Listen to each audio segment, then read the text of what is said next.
سیاوش شمس با خبری تلخ هوادارانش را غافلگیر کرد. او اعلام کرد که دیگر هیچ فعالیتی نخواهد داشت و برای همیشه از دنیای موسیقی خداحافظی می‌کند. اما چه اتفاقی افتاده که او را به این تصمیم رسانده؟ ماجرای پشت پرده‌ای که باعث شد سیاوش از صنعت موسیقی فاصله بگیرد چیست؟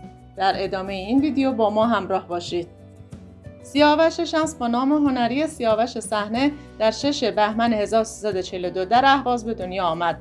او خواننده، ترانه‌سرا، آهنگساز و تهیه کننده موسیقی ایرانی آمریکایی است که با آثاری چون همسایه‌ها و صحنه به شهرت رسید. سیاوش در سن 13 سالگی به همراه برادرش به کالیفرنیا مهاجرت کرده و در رشته موسیقی و کامپیوتر از دانشگاه کالیفرنیا فارغ التحصیل شد.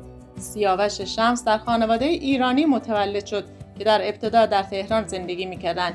والدین او بعدها به کالیفرنیا مهاجرت کردند و در آنجا یک رستوران ایرانی راه اندازی کردند. این مهاجرت و تغییر سبک زندگی تأثیر زیادی بر مسیر حرفه‌ای و هنری سیاوش داشت. سیاوش پس از سالها حضور در دنیای موسیقی به طور ناگهانی از صحنه محو شد. در حالی که شایعاتی درباره اعتیاد، اتهامات مالی و کلاهبرداری مطرح شد، او دلیل اصلی کناره‌گیری‌اش را باندبازی‌های موسیقی در لس آنجلس عنوان کرد. سیاوش به سیاست‌های ناعادلانه تلویزیون‌هایی که از هنرمندان برای دیده شدن پول طلب می‌کردند، اعتراض کرد و تصمیم گرفت مسیر مستقل خود را دنبال کند. سیاوش از فضای فاسد و استثماری موسیقی در لس آنجلس انتقاد کرد و گفت که خوانندگان مجبورند برای شهرت پول بپردازند. او اعلام کرد که برخلاف این جریان از طریق اینترنت به شهرت رسیده و می‌تواند موسیقی خود را مستقیما به دست مردم برساند بدون وابستگی به شبکه‌های سنتی موسیقی. آشنایی سیاوش با علیرضا امیرقاسمی نقطه عطفی در زندگی حرفه‌ای او بود. اما در یک استوری جنجالی سیاوش به شدت به علیرضا امیرقاسمی و مسعود جمالی حمله کرد و از کلاهبرداری‌های آنان پرده برداشت. این افشاگری باعث شد تا روابط او با برخی از افراد مهم در صنعت موسیقی تحت تاثیر قرار گیرد و مسیر زندگیش به شکل قابل توجهی تغییر کند. او در این استوری نوشت: آقایان مسعود جمالی، رضا الوند و علیرضا امیرقاسمی، دروغ و بی‌احترامی به مردم و هنرمند امکان پذیر نیست. برگشت چک در آمریکا زندانی دارد. فرقی نیست که اگر در آینده پرداخت بشه یا خیر. من سیاوش شمس با احترامی که برای مردم دارم با این گروه هیچ برنامه‌ای در آینده ندارم. امیدوارم هنرمندان خوب هم در این راه قدم بردارند. اگر ما به هم احترام نگذاریم دنیا به ملت ما احترام نخواهد گذاشت. دوستان عزیز، قبل از اینکه به ادامه این ویدیو بپردازیم از پایین همین ویدیو با زدن دکمه زنگوله و سابسکرایب از کانال ما حمایت کنید. سیاوش شمس در استوری جدید خود به ارتباطات پشت پرده و فساد مالی موجود در شبکه تپش اشاره کرد. او میگوید قبل از اینکه با شرکای امیرقاسمی کار کنید بهتر است ویدا درودی را بشناسید. او کسی است که برای منافع شخصی خودش به سازمان شهروندی و مهاجرتی آمریکا رشوه داده است. امیرقاسمی هم مثل اینکه فیلم‌های پدرخوانده را بیش از حد دیده است.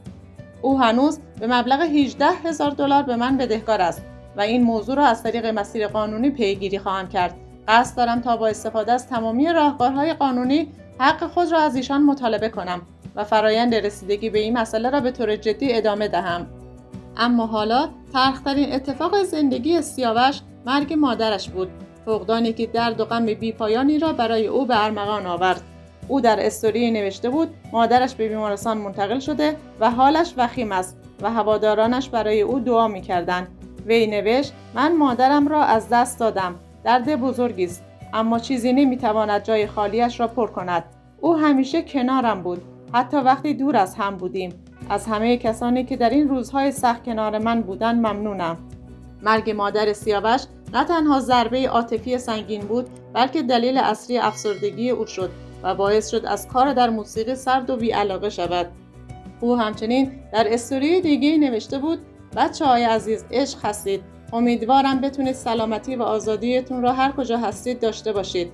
امشب برای یک اجرای خصوصی روی صحنه میرم، اما به خاطر سلامتی روح و روانم شاید آخرین برنامه من باشد برای شما. اگر روزگاری بتونم سلامتی خود را به دست بیارم و تیم مدیریتی را که شایسته شما باشد تکمیل کنم، تا آخرین نفس با شما خواهم بود. زندگی شخصی سیاوش نیز با چالش‌های همراه بود. او با زنی آمریکایی به نام کارولین ازدواج کرد، اما آنها بچه‌دار نشدند. پس از مدتی تصمیم گرفتند که از طریق پرورشگاه یک کودک را به فرزندی قبول کنند و او را با عشق و محبت بزرگ کنند. این فرایند برایشان ساده نبود و پس از 2 سال انتظار و گذراندن کلاس‌های آموزشی مربوط به فرزندخواندگی سرانجام موفق شدند. پرورشگاه یک نوزاد 2 روزه را به آنها سپرد و از آن لحظه زندگیشان وارد مرحله جدید شد. سیاوش و کارولین تمام تلاش خود را به کار گرفتند تا بهترین شرایط را برای فرزندشان فراهم کنند و او را با عشق پرورش دهند. اما ماجرا به همین جا ختم نشد. مدتی بعد از پرورشگاه با آنها تماس گرفتند و خبر دادند که فرزندشان یک برادر کوچکتر هم دارد. از آنها خواسته شد که اگر موافق باشند این 2 برادر را کنار هم نگه دارند و او را هم به فرزندی بپذیرند. سیاوش و کارولین با خوشحالی این پیشنهاد را قبول کردند تا 2 برادر در کنار هم بزرگ شوند و خانوادهشان کاملتر شود. سیاوش اکنون در کنار خانواده‌اش زندگی آرام و شادی را سپری می‌کند و از لحظات خود با همسر و فرزندانش لذت می‌برد. دوستان عزیز، نظرات ارزشمندتون را با ما به اشتراک بذارید. حمایت شما باعث میشه ویدیوهای بهتری را تولید کنیم.